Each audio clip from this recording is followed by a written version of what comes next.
and this is the Laura Flanders Show, a TV and radio program that shines a light on the solutions of tomorrow today. We report on the people and movements driving systemic change from the worlds of politics, arts, and entrepreneurship. Welcome.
For those in our audience who have yet to catch Disclosure, it's streaming on Netflix.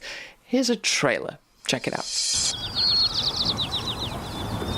Do you know that feeling when you're sitting in a movie theater and everyone's laughing at something and you just don't get it? Can't find a better man. I hate everyone else in the world but you.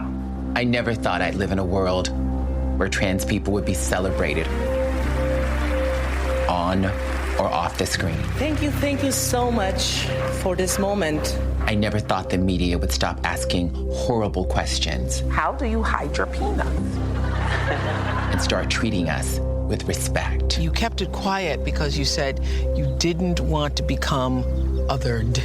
Now, look how far we've come. We have so much more representation in government, in media. We are everywhere. And you never know what those positive images do for other people. You never know. For the first time, trans people are taking center of their own storytelling. At this point, where we're talking really about unprecedented trans visibility. That's my sister! Look at me! Trans people are being murdered disproportionately still. That's the paradox of our representation is the more we are seen, the more we are violated. The more positive representation there is, the more confidence the community gains, which then puts us in more danger. I go into the women's restroom, then I've committed a crime. If I go in the men's restroom, then everybody knows. I think all of us in the community have had those moments of being like, is this going to somehow alienate people who aren't ready yet? Why is it that trans issues have become like a front and center issue in the culture wars? I think capitalizing on people's fear is what has landed us in this moment right now. And you have hope on one side and fear on the other. I think for a very long time, the ways in which trans people have been represented on screen have suggested that we're not real, have suggested that we're mentally ill, that we don't exist. And yet, here I am. Yet here we are. And we've always been here. Coming to you, Laverne, there is a notable appearance by Oprah Winfrey in that trailer. She made an appearance in my Twitter feed the other day, mentioning the film. Tell us what was notable about that. It was wonderful to see that tweet. I'm a huge admirer of Oprah Winfrey. She's one of my idols. She just recently did an interview with Elliot Page, his first televised interview since he's come out as trans. And apparently Elliot told Oprah and her team that they should watch Disclosure before the interview. And she did. And she said lovely things about how she learned things that she didn't know and how important the film was for her in terms of giving her new understanding of the subject, which is so amazing because anyone who's a huge fan of Oprah knows that Oprah's been interviewing trans people for 20 years and that those interviews, they've been troubled. And it's not to diss Oprah because I would never do that because I love her so much. It is just that representation for many, many years, as Disclosure shows, of trans people had a certain level of discourse that objectified us, reduced us to our bodies, and ultimately dehumanized us. And so what is so exciting about Disclosure, about Oprah's evolution here, and the impact the film is having is that folks are understanding that history. And so now we can begin to write a better history, a more humanized history for trans folks in America and hopefully globally. Amy, I'm guessing that's why you got into this project. It is changing lives. It has the capacity to change lives. And that's been your business since I first knew you as an editor of feminist and culture-forward books. I have spent my career in book publishing, raising and lifting the voices of marginalized people and people whose stories have not been centralized. And that's been my calling, and in particular, LGBTQ folks. And our stories. When I met Sam when he was premiering his last film about Kate Bornstein. Kate Bornstein is a queer and pleasant danger, a beautiful film about a beautiful person who happens also to be one of my authors and dear friends. And when I learned about Sam's next project that he was just starting the research for, I understood immediately how important this work is to tell this history, to center trans stories, to center trans people. How did Laverne get involved in all this? And it seems like an example of why you should attend conferences and speak at them. You know, when I started making the film, everyone that I talked to about it was like, oh, Laverne Cox should be in this film. She would be so excited about it. You know, we should want to help you make it.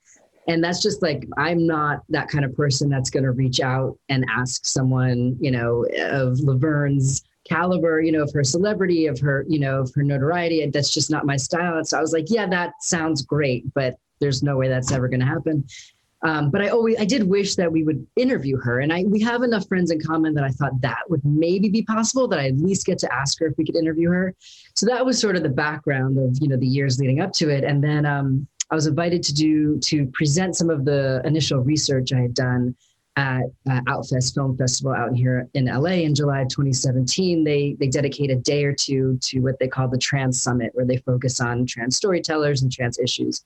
And they invited me to give a 20-minute presentation. So I talked for about 10 of those minutes and showed a 10-minute clip reel of some of my research. And while I was talking, I looked up towards Amy, she was in the audience, and sitting right in front of Amy was this beautiful blonde with sunglasses on, reflective sunglasses, and I took a hoodie, like trying to be subtle. What I was taken by was she was so engaged, right? She's nodding along, and she's so engaged. I look over at Amy, and Amy's like, Laverne, what were you thinking? It was so random. I woke up that Saturday, and I've been in Los Angeles for a year, and was just missing community. I was just missing trans folks and the community I built in New York. And I was on social media and saw that Angelica Ross and Jen Richards were on this panel at Outfest. And it was literally like 11:15 in the morning, and it was starting at noon. So I jumped out of bed, didn't put any makeup on. Maybe I showered, I don't know. I got dressed and got into a Lyft and went. And the second I walked in, I saw Nick Adams from GLAAD, and he said, "Oh, I'm so glad you're here. This guy is presenting this research. It's like the transcellular closet." And I was just like, wow, that sounds really cool. And so I was super excited. And we talked after the presentation, and then we met a week later, and here we are. Well, it's so powerful. And I want to just commend all of you, because even though there's some really cringeworthy and stomach-turning, horrendous, phobic appearances and statements by people, and there are some people who deserve a lot of hate, like D.W. Griffith of Birth of a Nation, who it turns out was also obsessed with trans identities. You don't actually demonize anybody. It's kind of like you just said around Oprah, Laverne, that some of these people, you love and hate them, and the idea of the film is for social change. You interviewed 30 trans people for the film, as I understand it. Were the things that you learned, Laverne, in doing this as you listened to your fellow interviewees? Well, every trans person has a different experience of something. And even as a Black transgender woman, I have blind spots. Susan Stryker was such an incredible resource. Everything that she said about Judith Bethulia was so interesting and exciting, and I didn't know before. There's just always a lot to learn. And I think that is very, very exciting, and it's very humbling. And I think we all should be humbled, even if we think, you know, our history, that there's so much to learn. To recap a little bit about the title of the film, it didn't really occur to me until towards the end, what disclosure referred to. Before there was disclosure, there was lack of disclosure, namely stealth. Sandra Caldwell talks about that in this clip. You know what it's like to go on a set and be afraid. Your head is trying desperately to stay in the scene. You wake up afraid, you go to sleep afraid, you're trying to figure out if somebody's gonna drop the bomb that day, the next day, when is it gonna happen? So you're just afraid all the time. You got so much on the outside. We'll just see how much you got on the inside. But anyway, I did what I have to do. It's called survival. It's called survival. I'm all right. I will survive. I would never think for a moment that I was the only one. And you want to go and you want to say, girl, ain't we something? But nah, you just left it alone. I wish I could have. Man, wouldn't that have been good? This is the Laura Flanders Show. I'm Laura. I'm talking with the people behind the award-winning documentary film Disclosure, Trans Lives on Screen. Sam Feder, Amy Scholder, and Laverne Cox are my guests. Feder is a director and award-winning documentary film producer. His films have centered on the intersections of race, class, sexuality, and conflict within the queer and trans community for years. Amy Scholder is an LGBT activist and leader as a publisher of progressive literature for over 20 years. And Laverne Cox, well, Laverne is a 4-time Emmy-nominated actress, Emmy award-winning producer, and a prominent equal rights advocate who you may know from her own podcast, The Laverne Cox Show, among other things. She's featured in the documentary along with other leading trans thinkers and creatives who share their reactions and resistance to some of Hollywood's depictions of their lives. You can watch this episode and see all the clips they're talking about at our website, lauraflanders.org. While you're there, please sign up for our newsletter to receive information on all our web exclusives, including my latest full uncut interview with Minneapolis City Council Vice President Andrea Jenkins, the first out trans African-American woman ever elected to U.S. public office. You'll also receive my commentaries. Next, we talk about the impact of the film and the work behind it to hire an all-trans film crew. Meanwhile, here's Free, a pride anthem by Ultra Naté, produced by Ultra Naté and Mood to Swing, courtesy of the artist.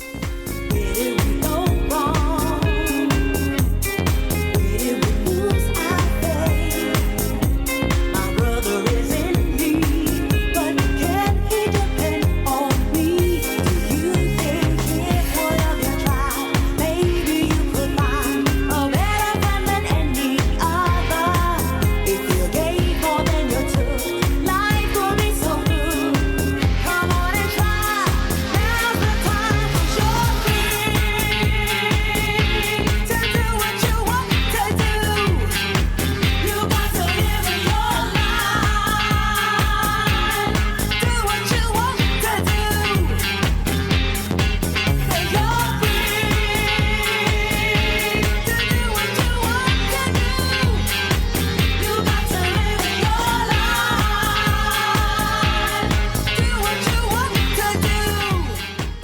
Coming back, it was important to all of you that the film didn't just depict trans people differently, but was made as much as possible by trans people. Can you talk about what that involved? Maybe Sam, Laverne, Sam, start with you.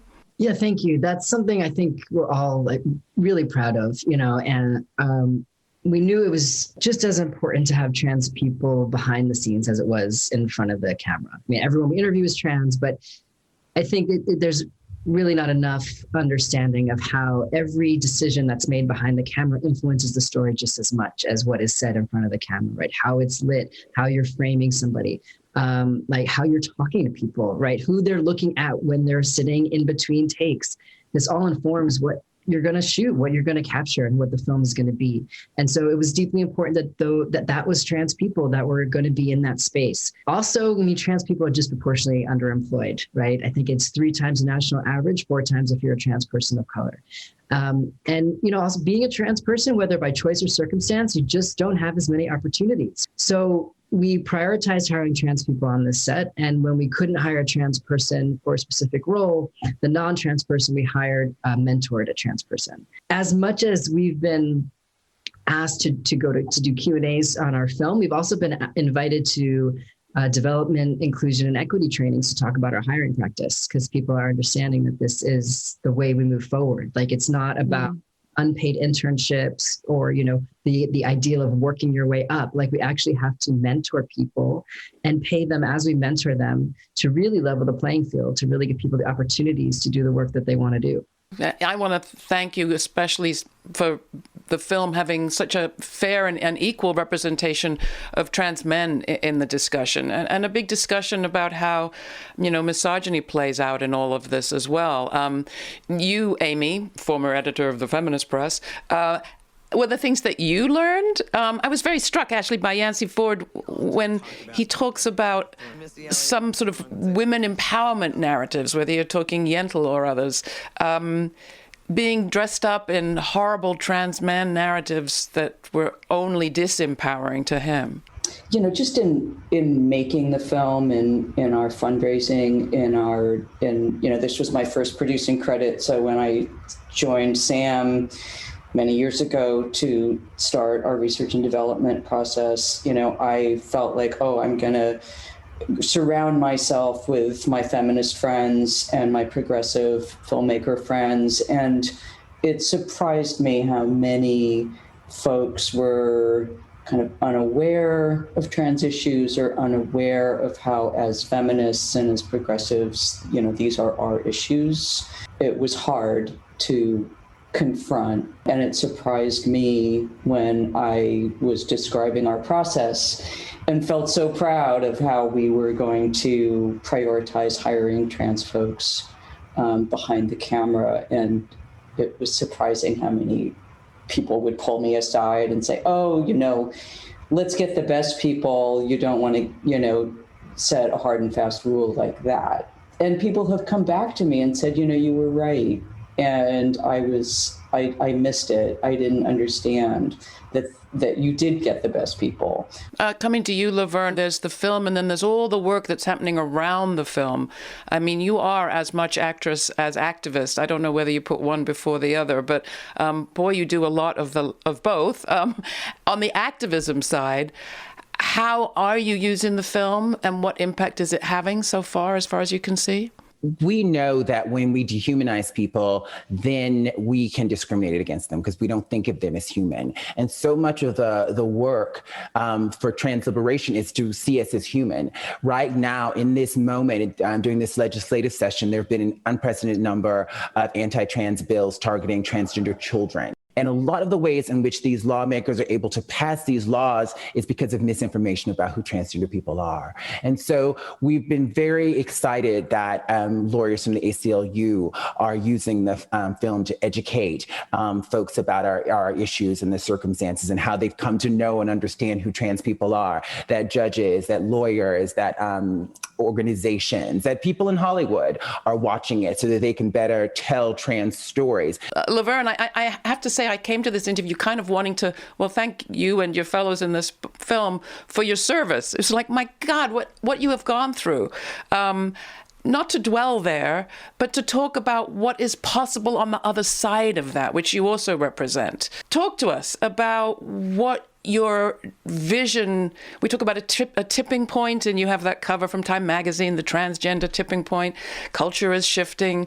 What's your vision of what's on the other side of this tip? Healing and love and acceptance and everyone's humanity is on the other side. But it's this thing. I had a beautiful conversation on my podcast, the Laverne Cox Show, with Brene Brown.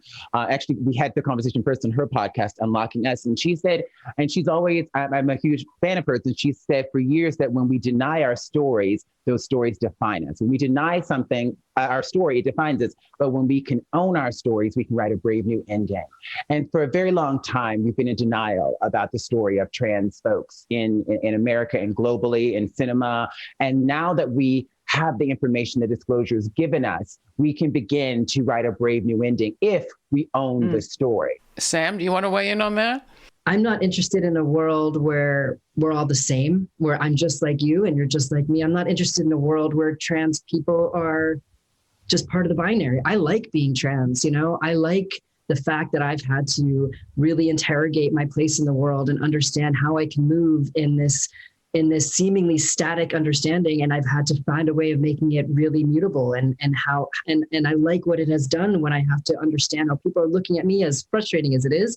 But I think the depth of introspection trans people have to do really is gives us a bit of a superpower in a lot of ways. And I don't want to live in a world without gender. There's a lot of talk about gender is over, and I think that's fine for people who want that, but I don't want that. I think gender is beautiful and expansive and fun. We have to do what Laverne is saying, is we have to heal, and we have to write a new ending, and then maybe we can live in this world where we can be all these things that we are in the privacy and our safety in our communities, and we can be in that in the rest of the world too. Sam, we have to be able to imagine it, though. We have to first be able to imagine it, to visualize it, and then we can have it come into fruition. And if we can imagine it, then we can begin to create it maybe in small pockets. And then folks can be like, well, what's going on over there?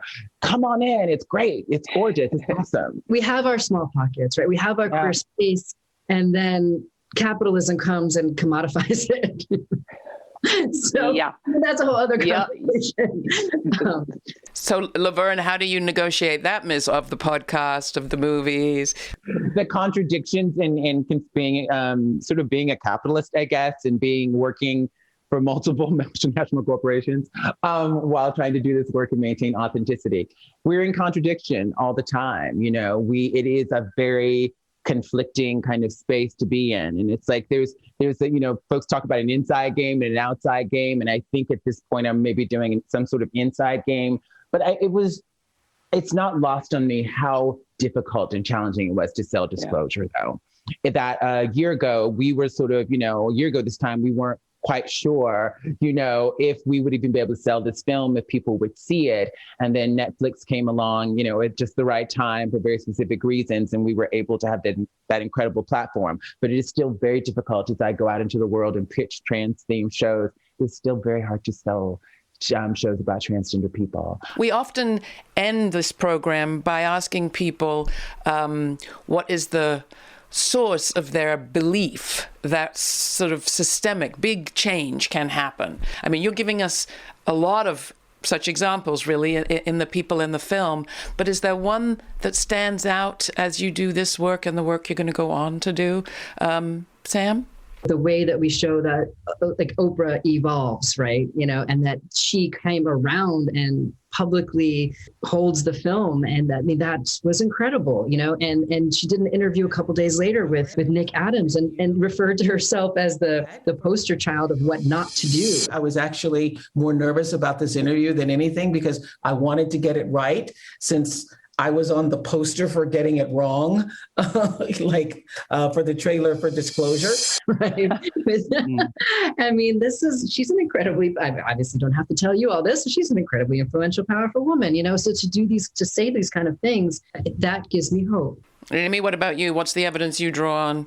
Oh God, Laura, I came out of the AIDS epidemic. That's when I was coming up as a adult and as a professional in the arts. And, and was so devastated to see my community, disappear, one person I loved after the next. But we as community did our best to fight for our existence and our rights. And some of us survived. And that strength and sense of, well, if you're really focused and if you care about one another and you're not dependent on biological family and you're not dependent on social structures that already exist, that you can actually change the course of what's happening.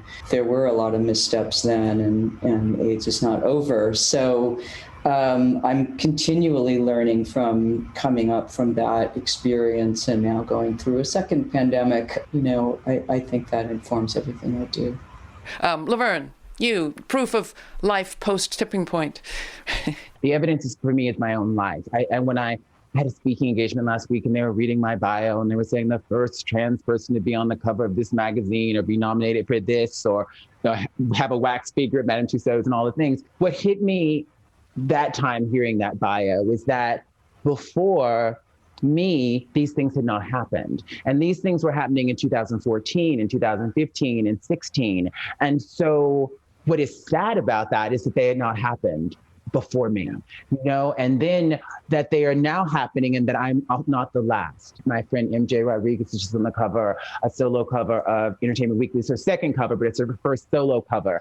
Trans people have been on the covers of magazines, and now another trans person's been nominated for an acting Emmy. And so for me, that gives me a tremendous amount of hope. Is it enough that one or two of us or three or four of us have been elevated and are doing well? No, that is not enough. That is not social change. That is not the revolution that we need, but it gives me a tremendous amount of hope, my own story. I want to thank all of you for being with us. This has been a great conversation. I'll be back in just a minute. Thanks for joining us. It takes a lot to keep people divided, and culture can either help or hurt that power project. The post-Civil War years were pregnant with possibilities for real progressive change. But instead, what we got was a perpetuation of the old big power plantation politics that lay at the Civil War's roots. It's no surprise that those early movies from Hollywood, like D.W. Griffith's, were full of messages that kept people in their place about who's good and who's bad and who's safe and who's a threat. In this second Gilded Age, also pregnant with possibilities, can culture bring us together? For people like those behind the movie Disclosure, that's the work. For more information on this week's guests, go to patreon.com/The LF Show, where you'll find a suggested reading, watching, and listening list and additional related episodes to explore.